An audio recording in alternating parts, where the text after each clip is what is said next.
Baik, Assalamualaikum warahmatullahi wabarakatuh. Salam sejahtera untuk kita semuanya ya. Selamat pagi, selamat siang, selamat sore, dan selamat malam untuk adik-adik semuanya. Bagaimana nih kabarnya? Semoga kita semua dalam keadaan sehat walafiat dan bisa menjalankan aktivitas kita dengan baik dan lancar.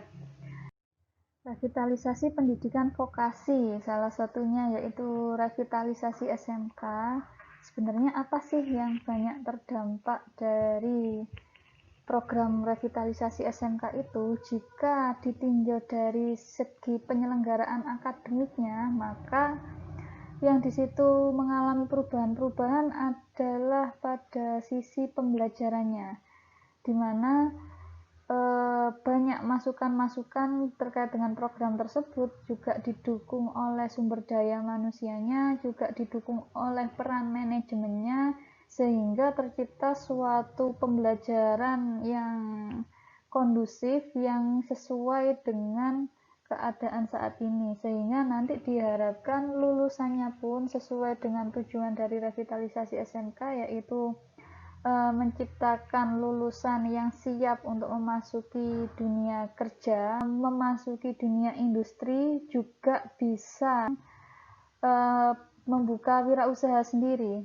Dia juga dibekali dengan kemampuan teknopreneurship.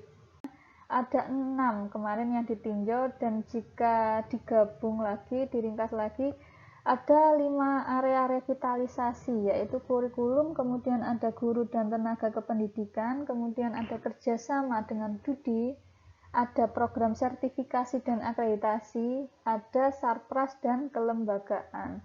Dari area revitalisasi tersebut terwujudlah 10 langkah revitalisasi. Nah, 10 langkah revitalisasi itu apa saja? Akan kita bahas pada slide selanjutnya. Tujuannya apa sih? Tujuannya adalah menghasilkan peserta didik yang berkarakter kuat, kemudian terampil, kreatif, inovatif, imajinatif, peka terhadap kearifan lokal, dan teknopreneur. Nah, kemarin yang salah satu latar belakang pemicunya adalah adanya krisis karakter dari pekerja dan dari peserta didiknya. Nah, ini dengan adanya langkah-langkah revitalisasi ini diharapkan itu bisa memperbaiki dari segi karakter peserta didik. Kemudian juga ada tadi kearifan lokal yang digandeng, jadi tidak berjalan sendiri. SMK melihat apa sih sebenarnya potensi yang ada di wilayah kita itu seperti apa, itu yang diambil, disinkronkan dengan industri, kemudian juga dibekali dengan pembelajaran teknopreneurship, sehingga lulusannya nanti bisa, selain bisa memasuki industri, juga bisa membuka lapangan usaha sendiri sesuai dengan kearifan lokal. Ini 10 langkah revitalisasi SMK yang diprogram oleh pemerintah.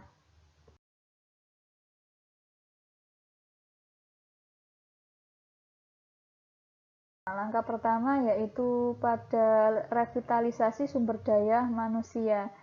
Untuk mendukung program ini, maka apa sih yang harus diperhatikan dulu? Yang harus diperhatikan dulu itu adalah SDM-nya.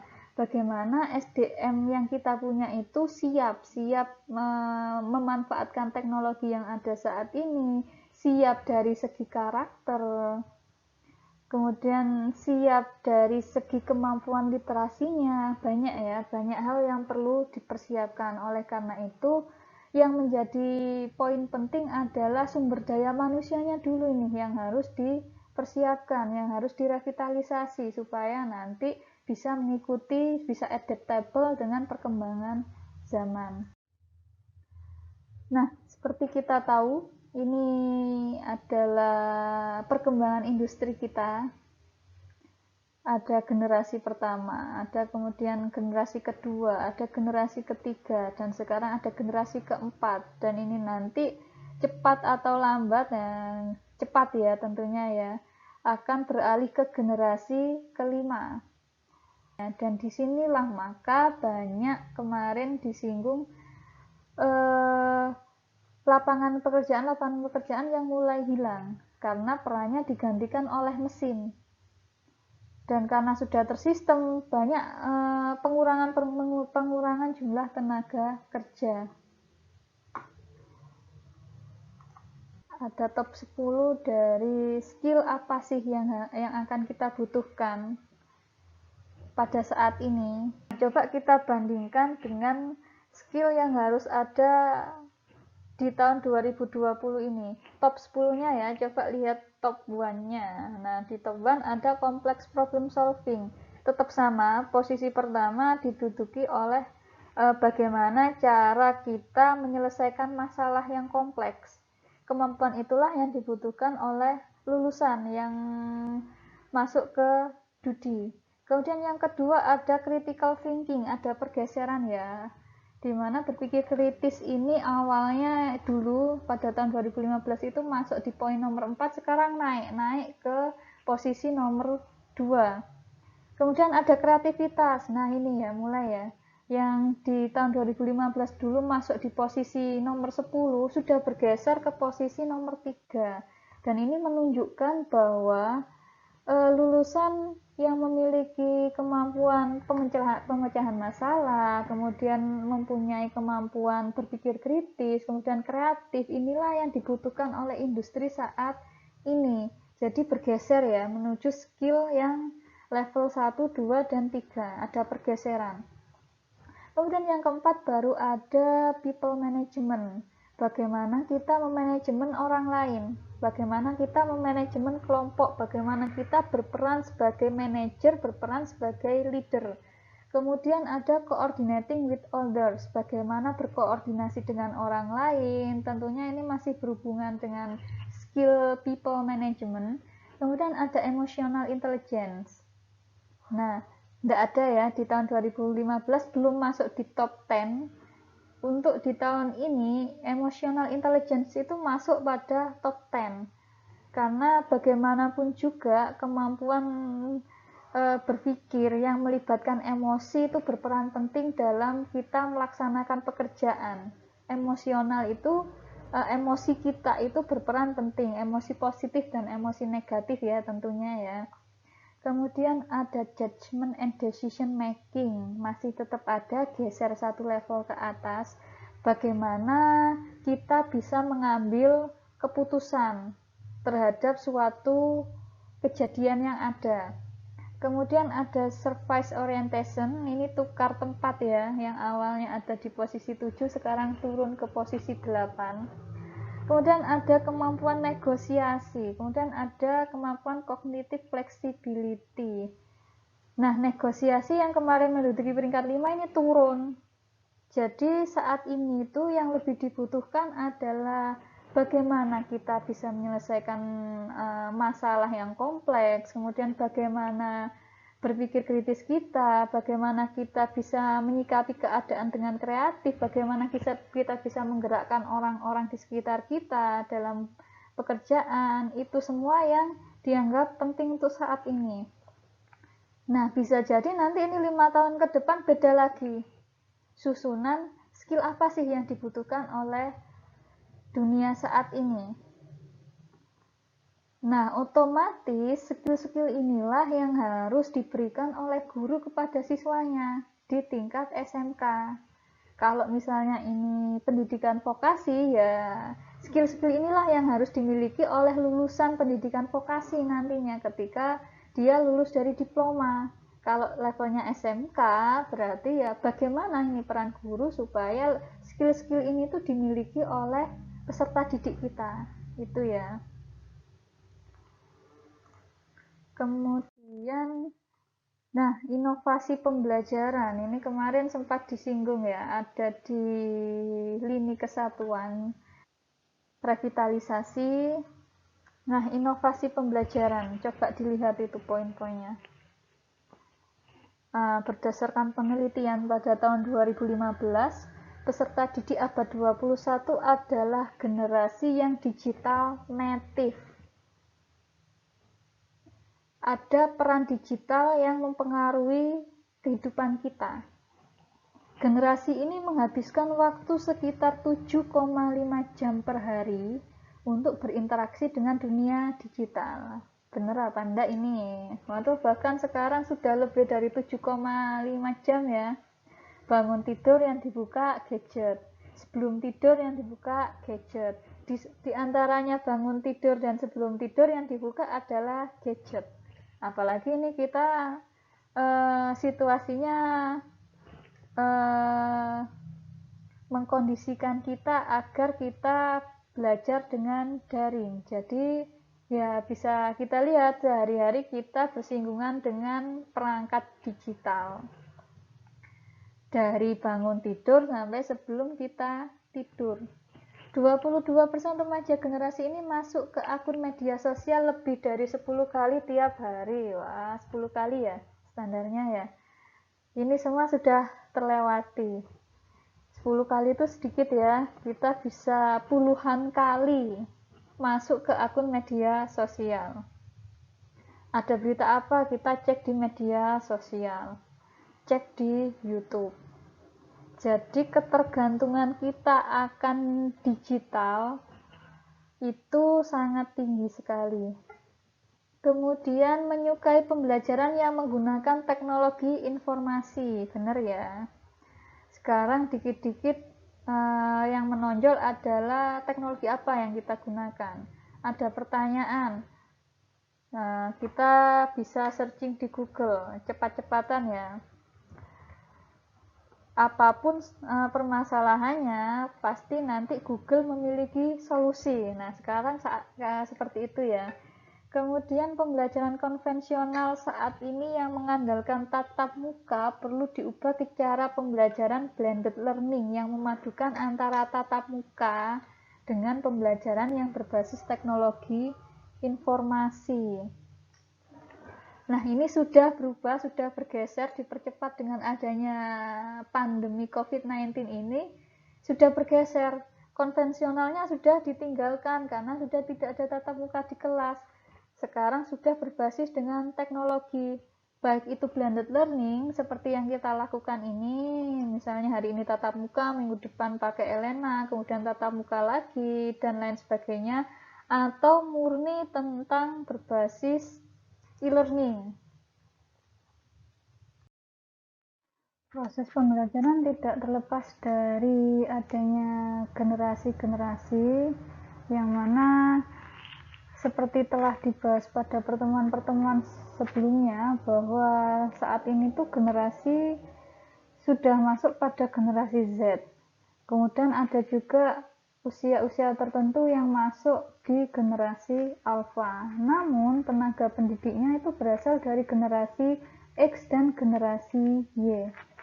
Nah, bisa dilihat sendiri ada berbagai jenis kondisi dan karakteristik dari berbagai generasi tersebut. Untuk generasi X, Y, Z, dan Alpha, di sini terutama yang sangat adaptif terhadap perkembangan teknologi yang sudah terbiasa menggunakan teknologi adalah generasi Z dan generasi Alpha, yaitu generasi yang kelahirannya itu mulai rentang tahun 95 hingga 2010 untuk generasi Z, dan generasi Alpha itu rentang tahunnya antara 2011 hingga 2025. Nah, seperti kita tahu bahwa guru saat ini tuh berasal dari generasi X dan generasi Y, sedangkan peserta didiknya itu berasal dari generasi Alpha dan sebagian lagi generasi Z. Ada distorsi, ketidakselarasan antara karakteristik seorang guru dengan peserta didiknya. Berasal dari generasi X dan Y, seorang guru itu harus mampu bersikap tegas tapi lembut dan sabar, bisa membangun dialog dan komunikasi yang sehat serta terbuka, hadir secara utuh mendampingi peserta didik, serta memberikan pendidikan dengan nilai karakter positif dengan penuh cinta. Nah, ini nanti juga bisa terjadi pada Anda berasal dari generasi Z. Nah, nanti mendidik peserta didik yang berasal mayoritas dari generasi alfa. Ada pergeseran-pergeseran di situ. Berasal dari manapun generasinya, seorang guru ini harus bisa menyesuaikan dengan kondisi dan karakter yang berkembang saat ini. Itu semua tentang inovasi pembelajaran. Jadi inovasi pembelajaran tadi itu harus sesuai dengan karakteristik peserta didik. Itu penting sekali. Makanya di perkuliahan juga ada mata kuliah psikologi pendidikan. Itu juga termasuk salah satu upaya supaya nanti ketika guru mengajar di sekolah itu tahulah setidaknya bagaimana kondisi peserta didiknya, karakteristik peserta didiknya dalam rentang usia, misalnya untuk SMK itu mana yang tepat untuk diberikan, sebaiknya harus bersikap seperti apa. Nah, itulah harus bisa mengakomodir hal-hal yang seperti itu dalam melakukan inovasi pembelajaran.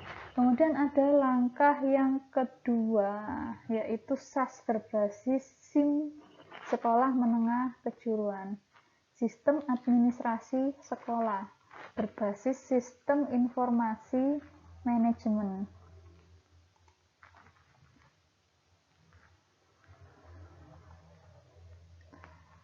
Ada banyak sistem informasi manajemen, termasuk salah satunya di sekolah. Sekolah ada banyak sekali administrasi, yang mana administrasi tersebut berdiri saling terpisah-pisah, terpotong-potong, antara satu dengan yang lainnya itu belum sinkron. Nah, salah satu upaya revitalisasi SMK yaitu dengan langkah membuat suatu sistem administrasi sekolah itu yang berbasis sistem informasi manajemen yang awalnya terpisah ini disatukan menjadi satu kesatuan utuh sehingga seluruh data yang ada pada sekolah itu bisa saling tersinkronisasi dengan baik. Seperti kita lihat pada slide, yaitu ada penilaian, kemudian ada absensi, ada penerimaan siswa dan guru, belum lagi nanti ada proses pembelajaran dan lain sebagainya. Itu tersinkronisasi. Ada banyak sistem informasi yang ada di sekolah yang mendukung pelaksanaan dari pendidikan dan pembelajaran. Nah, itu semua blok-blok sistem informasi yang jika disatukan oleh sistem informasi manajemen, maka seluruh datanya bisa saling tersinkronisasi dengan baik. Misalnya dari segi kegiatan akademik, si A progresnya seperti apa sih, nilai raportnya seperti apa, itu sudah muncul tersistem dengan baik. Kemudian ketika masuk ke bimbingan kerja karir, ketika ada perekrutan kerja dari BKK misalnya, itu tinggal dilihat saja, tidak perlu mencari mengumpulkan data berkas fotokopi, tapi tinggal buka sistem informasi manajemen. Oh, ini loh rekam jejaknya si A tadi, berarti kira-kira ini sesuai enggak dengan kriterianya yang dibutuhkan oleh industri tersebut. Nah, setelah itu diadakanlah tes kualifikasi selain ditinjau dari nilai-nilai akademik yang tadi. Salah satu contohnya seperti itu. Masih ada banyak contoh yang lainnya. Manfaat sistem informasi manajemen ada 5 ya di slide ya. Yang pertama, manfaat yang diperoleh oleh pemerintah. Kemudian yang kedua ada manfaat oleh BIDI, manfaat oleh peserta didik, manfaat oleh orang tua, dan yang kelima ada manfaat bagi sekolah. Misalnya oleh pemerintah, apa sih manfaat adanya sistem informasi manajemen? Yaitu bisa memonitoring perkembangan SMK sebagai panduan SMK juga. Dudi ketika menjalin kerjasama, kemudian untuk prakerin, untuk uji kompetensi, untuk perluasan informasi, media, promosi, semuanya bisa terlihat dengan baik. Ada sarana website yang menampilkan itu. Oh, SMK B, dia telah bekerja sama dengan industri ini, dan ini. Nah, masyarakat pun tahu oh anak saya masukkan ke SMK tersebut karena SMK tersebut sudah memiliki banyak kerjasama dengan industri-industri yang berkualitas. Nah, misalnya seperti itu. Dilihat dari peserta didik, media untuk memantau perkembangan, memperoleh informasi materi. Nah, ada e-learning ya, itu kalau bisa sinkron juga bagus. Kemudian orang tua bisa memonitor perkembangan peserta didik. Orang tua bisa memonitor progres anak saya seperti apa sih, nilai kesehariannya seperti apa, itu bisa dipantau. Kemudian oleh sekolah, proses pengolahan data menjadi lebih transparan, menjadi lebih fleksibel. Menyediakan suatu laporan, kemudian bisa juga menjadi panduan dan media promosi oleh sekolah tersebut. Karena seluruh datanya tersistem, seluruh datanya itu bisa diakses oleh pihak-pihak tertentu sesuai dengan levelnya, sesuai dengan hak aksesnya. Nah, itulah. Maka pada tahap revitalisasi SMK tersebut ada sistem informasi manajemen SAS yang berbasis SIM. Langkah yang ketiga ada link and match dengan industri. Ini sudah berulang-ulang kali kita bahas ya. Seharusnya sebagai salah satu sekolah yang menyediakan tenaga kerja untuk industri, sudah selayaknya SMK itu bekerja sama dengan industri, ada link and match, ada kecocokan dengan industri. Supaya apa? Supaya lulusannya terbiasa, untuk bekerja di industri tersebut. Jadi harus ada kecocokan, ada kesinkronan antara sekolah dengan industri. Nah, pelaksanaan kerjasama dengan dunia seperti apa? Bisa berupa validasi isi. Validasi isi ya, nah, ini biasanya istilah yang sering muncul pada evaluasi pembelajaran. Validasi isi ini apa? Isinya itu kalau pembelajaran berarti berupa materi pembelajaran. Itu disesuaikan atau paling enggak dalam monitoring oleh perwakilan dari DUDI.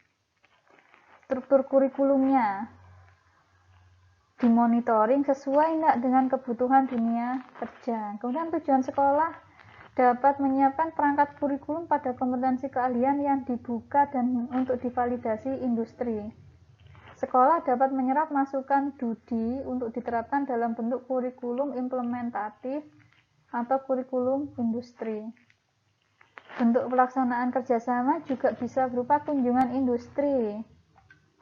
Nah, kunjungan industri ini dimaksudkan untuk memberikan wawasan gimana sih kondisi gambaran umumnya keadaan dunia kerja itu.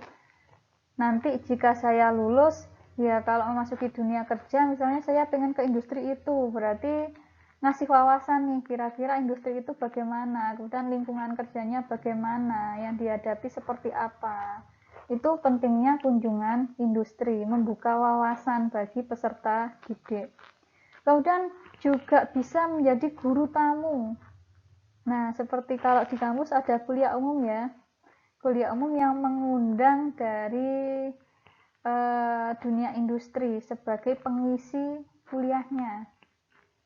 Apa sih tujuannya? Tujuannya adalah untuk memberikan gambaran tentang profil perusahaan, membantu menerapkan proses pembelajaran di sekolah agar sesuai dengan kebutuhan industri, dan memberikan materi pembelajaran langsung kepada peserta didik. Inilah tujuannya dari guru tamu. Sama seperti tujuannya ketika jurusan kita, prodi kita menyelenggarakan kuliah umum dengan mengundang dosen dari luar. Oke, bisa kita lihat pada bagan. Di situ SMK bekerja sama dengan industri membentuk kelas industri. Kurikulum di sekolahnya disusun, disesuaikan dengan kurikulum kelas industri. Tentunya kurikulum kelas industri tersebut menyerap kebutuhan dari industri, mengakomodir kebutuhan dari industri. Wujudnya apa? Wujudnya nanti adalah pelaksanaan pembelajaran industri, berbasis industri. Kemudian ada UN dan uji profesi sertifikasi, tetap ada ya. UN ini nanti kedepannya berganti nama. Sudah tidak ada UN kalau menurut Mendikbud yang saat ini, akan berganti nantinya.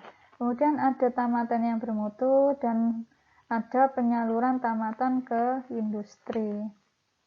Nah, kira-kira dilihat dari bagan tersebut, menciptakan kelas industri. Kira-kira di Indonesia sudah ada atau belum ya? Ini nanti coba adik-adik semua diskusikan dalam forum diskusi yang ada di Elena. Cari contohnya, kelas industri seperti apa, yang sudah mengimplementasikan siapa, bisa diambil dari artikel, bisa diambil dari berita, silakan monggo terserah, nanti bisa didiskusikan di forum diskusi. Kemudian ada link and match dengan industri, masih apa sih ini ranahnya? Yang pertama ada kerjasama dengan DUDI, kemudian SMK dan SMK Aliansi, ada juga prakerin dengan berbagai macam percabangannya ya, ini nanti bisa Anda baca sendiri detailnya seperti apa. Kemudian selanjutnya juga ada pembentukan kelas industri yang tadi disinggung. Implementasinya seperti apa sih kelas industri ini? Kemudian ada pelaksanaan guru magang, itu juga wujud dari link and match dengan industri. Silakan nanti percabangannya dibaca sendiri. Link and match dengan industri ini kaitkan dengan tugas skema tadi. Kira-kira dari berbagai wujud link and match tadi, pelaksanaan guru magang, pembentukan kelas industri, kemudian prakerin, dan lain sebagainya tadi dengan percabangannya, kira-kira itu sudah terwujud belum? Nah, itu yang Anda diskusikan. Silakan buka ruang diskusinya sendiri. Ada langkah yang keempat dalam revitalisasi SMK, yaitu kurikulum berbasis industri. Masih satu rangkaian dengan yang tadi, link and match tadi. Coba dilihat, ada bagan penyelarasan kurikulum dengan industri. Di sini ada komponen sekolah dan juga ada industri. Yang membutuhkan skill, yang membutuhkan kompetensi itu adalah industri. Sekolah itu yang menyiapkan peserta didiknya supaya memiliki kompetensi yang diinginkan oleh industri. Itulah dasarnya, sehingga kenapa sih kurikulum harus diselaraskan, kenapa harus ada kelas industri, untuk menjembatani seperti itu. Yang kita tahu ya, bahwa industri banyak membutuhkan tenaga kerja, namun banyak tenaga kerja yang berasal dari SMK tidak terpakai dengan berbagai macam alasan, yang kompetensinya kurang memenuhi, kemudian dari segi karakternya tidak masuk, dan lain sebagainya ya. Nah, ini salah satu alternatif solusi untuk mengatasi berbagai permasalahan yang muncul tersebut. Ada penyelarasan kurikulum, kemudian diterapkan pada kurikulum dengan dimonitoring oleh industri, juga monitoring oleh pihak sekolah. Outputnya apa? Outputnya adalah lulusan SMK. Nah, setelah itu kalau sudah ada outputnya, ini ada input siswa SMK masuk kelas 1, kelas 2, kelas 3, kelas 10, 11, 12 ya. Kemudian nanti ketika sudah lulus, hasilnya seperti apa sih? Outcome-nya seperti apa? Cocok enggak dengan apa yang dibutuhkan oleh industri? Nah, setelah itu nanti adanya evaluasi kurikulum. Dievaluasi nih setelah muncul outcome. Benar nggak sih kurikulum yang kita selenggarakan? Sesuai dengan kebutuhan tidak? Nah, itu dievaluasi, kemudian ada penyelarasan lagi untuk tahun-tahun selanjutnya. Selanjutnya ada langkah yang kelima ya, yaitu langkah pengembangan teaching factory. Ini nanti menjadi penugasan juga sebagai bahan diskusi. Teaching factory itu apa sih? Dan implementasinya di SMK itu seperti apa? Sudah terwujud belum? Sama kayak pertanyaan saya yang di langkah sebelumnya tadi. Sudah terwujud belum ini teaching factory? Hasilnya seperti apa? Nah, ini bisa didapat dari berbagai macam artikel jurnal yang membahas tentang teaching factory. Silakan dicari, nanti didiskusikan. Model teaching factory Model pertama, SMK menyediakan ruang untuk mitra industri untuk membangun teaching factory dalam industri. Model yang kedua, SMK membangun teaching factory bersama dengan mitra industri. Model yang ketiga, teaching factory mengambil bentuk kelas kerjasama khusus antara mitra industri dan SMK. Nah, dari berbagai model ini mana sih yang sudah diimplementasikan? Itu nanti silakan diskusikan. Ini yang model pertama ya. SMK atau lembaga kejuruan menyediakan ruang untuk mitra industri untuk membangun teaching factory dalam institusi lokal. Dibangunlah di SMK tersebut. Teaching factory adalah replika pabrik mini dari industri yang sebenarnya, di mana peserta didik kejuruan belajar untuk merakit dan menghasilkan barang untuk mitra industri. Dengan SMK atau lembaga kejuruan yang bertanggung jawab atas pengelolaan teaching factory. Misalnya nih, ada sebuah SMK yang bekerja sama dengan industri dalam bentuk teaching factory, perakitan, notebook, misalnya seperti itu. Model yang pertama. Selanjutnya kita lihat model yang kedua. SMK atau lembaga kejuruan membangun sebuah teaching factory bersama dengan mitra industri dengan teaching factory yang terletak di dalam atau di luar lokasi sekolah. Teaching factory beroperasi sebagai unit bisnis yang terpisah dari SMK atau lembaga kejuruan. Dan manajemen teaching factory berbeda dari SMK atau lembaga kejuruan, terpisah ya. Model ini dititik beratkan pada kebutuhan program kejuruan dan mengoperasikan dibandingkan dengan model sebelumnya. Lebih mahal untuk membangun dan mengoperasikan karena tadi terpisah. Ada manajemennya sendiri, berbeda dari manajemen SMK. Kita lihat model yang ketiga. Teaching factory mengambil bentuk kelas kerjasama khusus antara mitra industri dan sebuah SMK. Dengan demikian, peserta didik berlatih keterampilan mereka di dua tempat, yaitu di lab yang dimiliki oleh sekolah dan di pabrik-pabrik yang sebenarnya yang dimiliki oleh mitra industri. Biaya operasional untuk kerjasama kelas khusus ini dapat dibayar sepenuhnya atau sebagian dari mitra industri perusahaan. Ada 3 model ya. Nah, ini coba dianalisis, coba cari contoh dari artikel-artikel, boleh dari berita, boleh dari jurnal.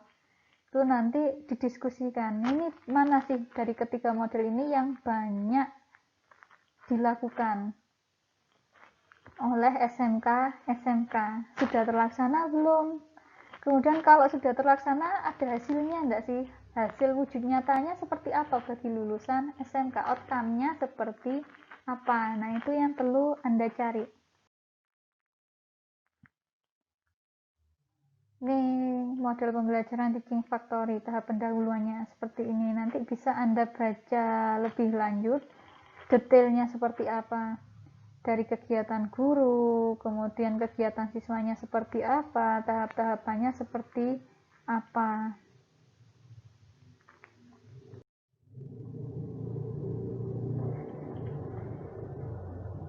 Sebagai wahana kreativitas pengembang entrepreneurship, technopreneurship, meningkatkan kompetensi guru dan peserta didik, mewujudkan budaya industri di sekolah, kemudian sumber benefit sekolah, menyiapkan unit praktek bagi siswa, kemudian terciptanya budaya mutu sekolah. Nah, itulah manfaat-manfaat dari adanya teaching factory. Tujuannya seperti itu, realnya seperti apa? Nah, ini yang bisa Anda pelajari dari artikel-artikel yang ada. Tercapai enggak sih itu manfaatnya? Goalnya itu bisa didapat oleh lulusan enggak? Nah, seperti itu. Adanya kerjasama juga berarti sekolah punya benefit, industri juga punya benefit. Ada timbal balik benefit yang saling menguntungkan. Itu manfaat dari adanya teaching factory. produk ya, industri berorientasi oleh produk. Oleh karena itu pembelajarannya pun diharapkan juga berbasis pada produk. Oleh karena itu salah satu bentuk strategi pembelajaran, model pembelajaran ya, salah satu bentuk model pembelajaran yang diterapkan di SMK itu adalah project based learning, supaya siswanya terbiasa membuat produk berdasarkan tentang waktu project yang diberikan. Ada produk, ada jadwal blok, ada RPP job sheet. Ada bentuk UPJ, unit produksi dan jasa. SMK memiliki ini UPJ. Kemudian ada dukungan stakeholder. Produk tadi itu bisa jadi nanti hasilnya dijual pada UPJ. Nah, inilah yang nantinya bisa membiasakan peserta didik. Ada jiwa-jiwa entrepreneurship yang berkembang di dalamnya. Saya sudah bikin produk nih, bagaimana usaha saya untuk memasarkannya. Nah, salah satu bentuk latihannya bisa jadi berupa UPJ ini. Ada penjadwalan yang nantinya dikelola oleh siswa, supaya nanti mereka terbiasa untuk menghasilkan suatu produk dan bagaimana mereka menjualnya. Iya, didukung oleh banyak hal. Ada RPP, job sheet, ada guru, ada jadwal blok, ada peserta didik, ada sarpras. Dan langkah yang keenam, ada penggunaan media video tutorial dalam pembelajaran dan portofolio berbasis video e-report skill. Pembelajaran dengan media video tutorial merupakan tindak lanjut dari pembelajaran di SMK. Dalam kurun waktu 2 tahun ini menggunakan tablet atau iPad atau smartphone boleh sebagai media pembelajaran di dalam kelas. Dengan video tutorial, peserta didik memiliki kebebasan untuk melihat dan mempelajari materi yang disampaikan oleh guru sesuai dengan kompetensinya. Adaptif ya, mengadaptasi teknologi.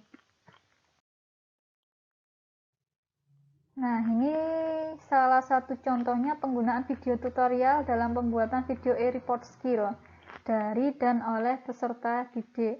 Ketika mereka praktek, direkam tuh, sambil menjelaskan langkah-langkahnya, standar operasional prosedurnya, menjelaskan juga K3-nya, kira-kira seperti apa sih untuk bisa bekerja, untuk bisa melakukan praktikum tersebut. Nah, contoh peserta didik SMK model dalam melaksanakan praktek sesuai dengan skema kompetensi melalui rekaman yang dilakukan oleh teman belajar. Temannya praktek, satunya merekam, kemudian ditukar. Bisa untuk kompetensi yang selanjutnya, bisa juga untuk kompetensi yang sama. Mengapa hal tersebut penting? Belajar seperti dari kerucut deal ya. Jika kita belajar hanya dengan membaca, ingatan kita sedikit persentasenya. Jika hanya mendengar juga 10%. Nah, bagaimana caranya supaya ketika kita belajar, ingatan kita itu bisa awet? Yaitu dengan mempraktekkan secara langsung. Kalau sudah mempraktekkan secara langsung, bagaimana kita mengajarkan ke orang lain? Nah, ini salah satu upaya untuk mewujudkan itu. Dengan kita praktek, kemudian kita mengajarkan ke orang lain melalui video, itu ilmu yang kita miliki itu daya waktunya di memori kita itu bisa lebih lama daripada kita hanya sekedar mendengarkan atau melihat suatu tutorial. Ya bikinlah suatu tutorial. Itu salah satu upayanya. Pembelajaran video tutorial akan menghasilkan video e-report skill. Nah, manfaatnya apa? Yang pertama, dapat membentuk kepribadian peserta didik, menggambarkan portofolio proses pembelajaran praktek yang sesungguhnya. Ini loh praktek kita. Kita ketika praktek itu melakukan ini. Kemudian diuploadlah di halaman web. Masyarakat melihat dong. Nah, kita sekolah itu prakteknya bagus nih. hasilnya juga bagus, itu bisa jadi daya tarik. Kemudian mempercepat untuk mendapatkan pengakuan sertifikat uji profesi. Nah, si pengujinya lihat nih dari video-video, oh mereka sudah terampil ya ternyata ya, juga bisa mendemokan, juga bisa mengajarkan, dari segi kepribadiannya ada, skill-skillnya ada, soft skillnya masuk dalam kegiatan praktikum, pencegahan K3-nya ada. Nah, itu bisa jadi mempercepat untuk mendapatkan pengakuan sertifikat, memudahkan rekrutmen perusahaan dengan melihat portofolio calon tenaga kerja, digunakan untuk memfasilitasi pelaporan hasil praktek kejuruan kepada orang tua peserta didik secara lebih real. Loh, ini loh contohnya, siswa di sini sudah bisa membuat alat ini loh. Nah, itu direkam, proses-prosesnya disampaikan, juga disertai dengan penjelasan-penjelasan oleh siswanya. Itulah yang nantinya bisa menunjukkan skill dan kompetensi dari siswa SMK tersebut. Dipakai sebagai cermin diri peserta didik. Oh, saya praktikum ini. Kira-kira kurangnya apa ya? Kira-kira kelebihan saya apa ya? Yang kurang ditingkatkan. Syukur-syukur semuanya sudah bagus. Nah, itu dapat terekam di ingatan peserta didik ketika lulus dari SMK. Ini loh, saya dulu sudah membuat hal-hal seperti ini. Dan itu terekam di ingatan, termasuk langkah-langkah prakteknya juga ikut terekam, tidak mudah dilupakan. Beda dengan misalnya penugasan, silakan praktek, di situ ada modul, kerjakan modul. Kemudian nanti kalau yang sudah selesai dikumpulkan. Nah, ingatannya lebih pendek itu. Seperti itu ya. Manfaat video tutorial, ada membentuk karakter, ada meningkatkan kemampuan, kemudian sebagai portofolio, bagi siswa bisa sebagai media pembelajaran, dan dapat diulang-ulang, bisa diputar-putar, diulang-ulang. Sebagai produk massal, bisa dijual. Ini loh tutorial, saya jual, saya sidikan, saya sebarkan ke SMK lain misalnya. Saya sebarkan ke masyarakat. Tadi terutama yang mengakomodir dari kearifan lokal. Nah, itu bisa jadi produk, kemudian dijual, disebarkan. Bagi BNSP, Badan Nasional Sertifikasi Profesi, dapat distandarkan sesuai dengan skema LSP. Ada skema ujian LSP, urutannya seperti ini, kemudian oleh pihak SMK divideokan. Pihak LSP-nya tinggal melihat saja itu. Oh, tahap-tahapan yang ada di ujian LSP ini sudah dilaksanakan dan hasilnya sudah ada. Siswanya sudah terampil, tinggal ngasih nilai. Harapannya ya seperti itu. Oleh lembaga, video yang bagus dapat dipakai untuk role model. Untuk promosi bisa. Untuk role model, ketika ada adik kelas nih, oleh gurunya ditunjukkan, ini loh hasil produk dari kakak tingkat Anda. Bagus ya. Nah, nanti silakan Anda membuat hal-hal yang seperti ini. Nah, misalnya seperti itu. Kemudian membentuk karakter, dapat membentuk karakter siswa didik ini yang tadinya. Itu manfaat dari video tutorial. Nah, ini adalah contoh alurnya seperti apa. Guru atau instruktur membuat model video pembelajaran. Video pembelajaran diberikan kepada siswa dan seterusnya, bisa Anda baca sendiri. Tentunya ada proses evaluasi ya di situ ya, evaluasi pembelajarannya, termasuk evaluasi karyanya dari peserta didik. Nah, nanti hasil video siswa yang dinyatakan lulus tadi setelah melalui tahap evaluasi itu bisa dijadikan sebagai e-report skill. Kemudian langkah yang ketujuh ada uji sertifikasi profesi.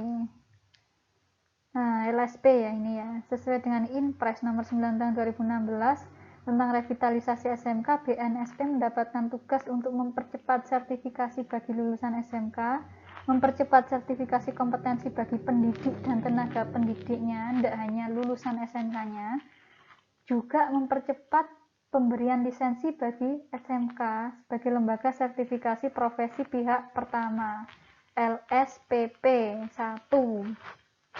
Tuh. Ada proses pemberian lisensi LSP, mengajukan permohonan, menunjuk asesor, asesmen, reassessment, laporan asesmen, dan seterusnya. Ini bisa Anda cari. Nah, ini nanti tolong didiskusikan juga kira-kira proses LSP di SMK itu seperti apa sih sekarang. Itu tolong cari di artikel. Sudah berjalan belum? Sudah berapa persen yang menggunakan LSP? Tentunya yang lainnya juga ada sebagian SMK yang masih menjalankan UKK. Yang ke-8 ada langkah pemenuhan sarana dan prasarana. Nah, ini yang dari dulu menjadi problem di SMK. BSNP, kalau tadi BNSP itu tentang sertifikasi, yang ini Badan Standar Nasional Pendidikan, itu menyatakan bahwa setiap satuan pendidikan wajib memiliki sarana yang meliputi perabot, peralatan pendidikan, media, buku, sumber belajar, dan lain-lain. Inilah yang harus dipenuhi oleh sekolah. Skema pemenuhan kebutuhan sarana dan prasarana bisa berupa dari link and match tadi, ada kerjasama dengan Dudi, dibantu oleh Dudi dalam pemenuhan sarananya supaya sesuai dengan standar industri, kemudian juga dari segi kurikulum, nah masih berhubungan ya dengan program kerjanya link and match. Kemudian ada teaching factory, mesin yang berorientasi pada produktif untuk mendidik peserta didik berbasis industri. Tadi ada e-report skill, itu bisa juga. Kemudian ada LSP.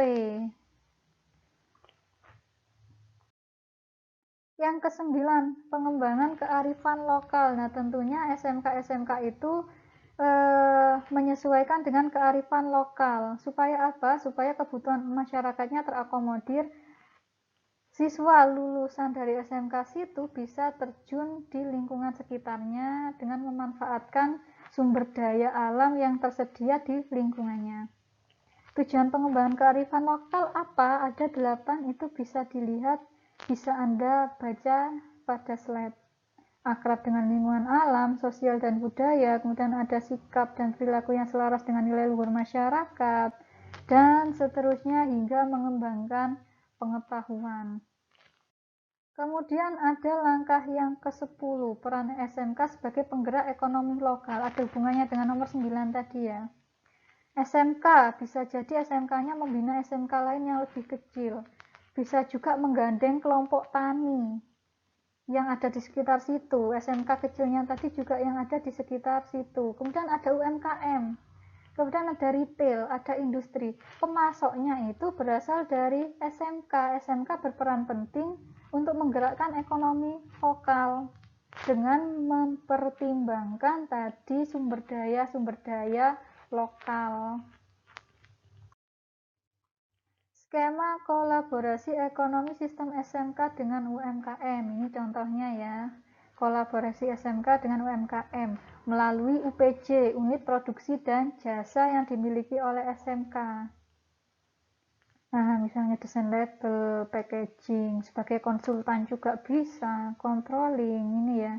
Ini bentuk skema kolaborasi dan ada berbagai macam kolaborasi lainnya. Diskusi yang terakhir, tugas diskusi yang terakhir, coba dicari bentuk kolaborasi tadi yang mendukung kearifan lokal itu seperti apa. Cari dari berbagai artikel, itu silakan didiskusikan pada forum diskusi. Tugas untuk pertemuan kuliah ke-7 ini itu semua didiskusikan di forum diskusi, kemudian nanti silakan dicari poin-poin pentingnya apa, dan itu yang jadi resume dalam bentuk tugasnya. Baik, demikian perkuliahan kita untuk pertemuan yang ke-7 ini. Selamat belajar, selamat mendalami dan mengembangkan ilmu yang dimiliki dari berbagai macam sumber, silakan dicari. Sekian ya, semoga apa yang kita pelajari bisa bermanfaat untuk semuanya. Selamat belajar. Wassalamualaikum warahmatullahi wabarakatuh.